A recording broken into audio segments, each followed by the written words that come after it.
Hi friends, అందరూ ఎలా ఉన్నారండి? Welcome to my channel. Friends, నేను మీకు ఇవాళ చూపించబోయే డిష్ అటుకులు మిక్చర్ అండి.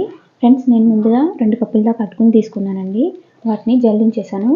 జల్లించడం వల్ల ఏంటంటే దీంట్లో పిండిగా ఉంటుందండి, అదంతా పోతుందండి, అందుకని జల్లించాను. తర్వాత నేను అటుకులు మిక్చర్ కావాల్సిన పదార్థాలు చూపిస్తానండి. ఫ్రెండ్స్, ఒక గుప్పుడు దాకా వేపిన శనగపప్పు అండి, ఒక గుప్పుడు పల్లీలు, ఒక గుప్పుడు కార్న్ అండి. ఫ్రెండ్స్, ఇది మనకి మార్కెట్లో దొరుకుతుందండి. ఇది కూడా ఇవి మనకి సూపర్ మార్కెట్లో దొరుకుతాయండి. మనం వీటిని కూడా ఇలా డైరెక్ట్గా ఫ్రై చేసుకొని తినొచ్చండి, చాలా బాగుంటాయి. ఇవి జీడిపప్పు 10 వరకు తీసుకున్నానండి. ఒక గుప్పుడు కరివేపాకుని కడిగేసి తుడిచేసి వేసుకుంటున్నానండి, లేకపోతే మనం ఆయిల్ వేసినప్పుడు చిటపటలాడుతుందని. ఫ్రెండ్స్, ఇప్పుడు అటుకుల మిర్చిని ఎలా తయారు చేసుకోవాలో చూపిస్తాను.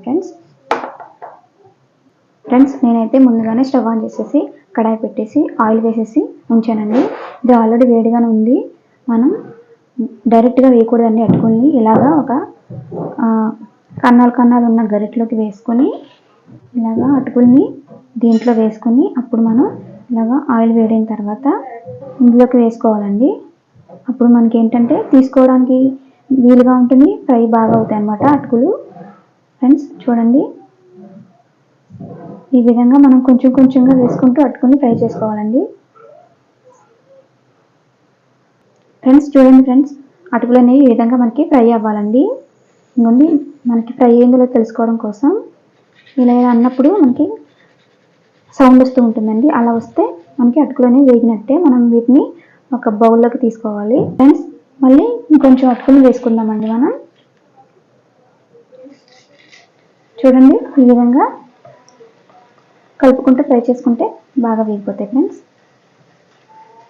నూనె బాగా కాగిన తర్వాత వేస్తే చూడండి చక్కగా ఇలా వచ్చేస్తాయండి. ఇలాగా మన అటుకులు ఎన్నైతే తీసుకున్నామో అన్నిటినీ కొంచెంగా ఫ్రై చేసుకొని బౌల్లోకి తీసేసుకోవాలండి. ఫ్రెండ్స్, మంట కూడా మనకి కొంచెం హైలో పెట్టేసుకోండి. మీడియంలో అయితే నూనె కొంచెం వేడిగా ఉండదు కదండి, అటుకులు అనేవి ఇలాగ వేగం అనమాట. కొంచెం హైలోనే పెట్టేసుకొని మనం వీటిని ఫ్రై చేసుకుంటే సరిపోతుందండి. ఫ్రెండ్స్, నెక్స్ట్ మనం తీసుకున్న కార్న్ కూడా వేసేసుకోవాలి. ఇలాగే ఈ విధంగా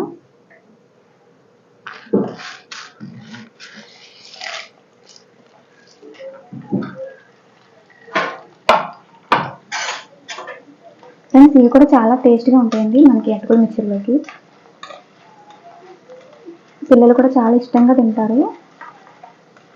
వాళ్ళు ఈవినింగ్ టైమ్స్లో వాళ్ళకి ఇలా ఇస్తే వాళ్ళు చాలా ఇష్టంగా తింటారు. మీరు కూడా తప్పకుండా ట్రై చేయండి. ఫ్రెండ్స్, ఇవి కూడా ఫ్రై అయిపోయాయండి. వీటిని మనం అటుకులలోకి వేసేసుకుందాం. ఫ్రెండ్స్, నెక్స్ట్ పల్లీలు వేసుకుందామండి. అంతా ఇదే ప్రాసెస్ అండి. మనం డైరెక్ట్గా ఆయిల్ కూడా వేసుకోవచ్చు. మళ్ళీ వేసుకున్నాక వాటిని ఇలా తీసుకోవాల్సి వస్తుంది కదా గరిటెతోటి. అది అనుకోండి ఇలాగ ఫ్రై చేసేసుకోవచ్చు, చక్కగా ఈజీగా అయిపోతుందండి. అందుకని నేను ఇలా చేస్తున్నాను. ఫ్రెండ్స్, ఇది కొంచెం బ్రౌన్ కలర్ వచ్చే వరకు మనం ఫ్రై చేసుకోవాలి. పల్లీలు కూడా తొందరగా ఉడకవు కదండి, అందుకనేసి. ఫ్రెండ్స్, ఈ విధంగా పల్లీలు కూడా వేగిపోయండి. వీటిని మనం పక్కన పెట్టేసుకుందామండి. నెక్స్ట్ వేపిన శనగపప్పు అలాగే జీడిపప్పు కూడా 2 కలిపి వేసేసుకోవచ్చు. ఇది కూడా ఒక 2 మినిట్స్ ఫ్రై అయితే సరిపోతుందండి.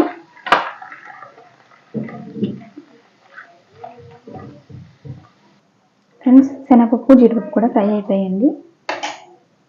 ఫ్రెండ్స్, ఇప్పుడు ఫైనల్గా కరివేపాకు అండి.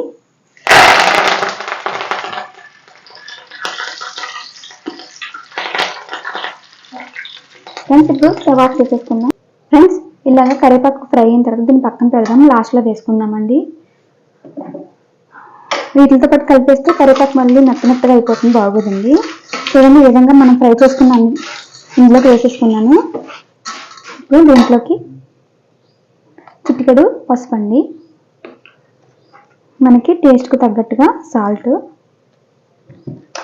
కొంచెం కారం అండి వేసేసుకొని బాగా మిక్స్ చేసేసుకోవాలి.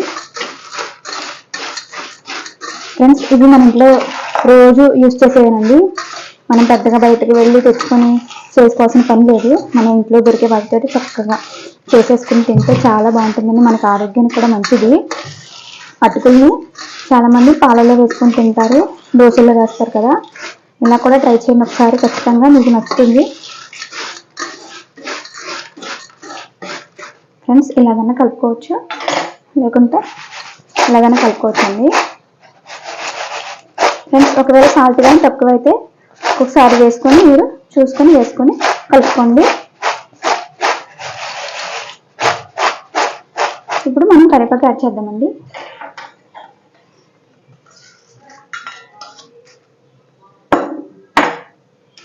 కరివేపాకు వేసిన తర్వాత కూడా ఒకసారి ఈ విధంగా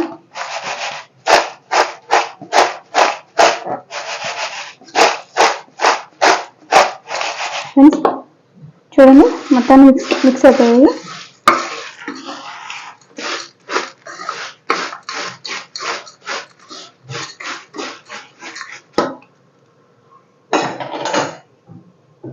ఫ్రెండ్స్ అటుకుల మిక్చర్ అయితే రెడీ అయిపోయిందండి.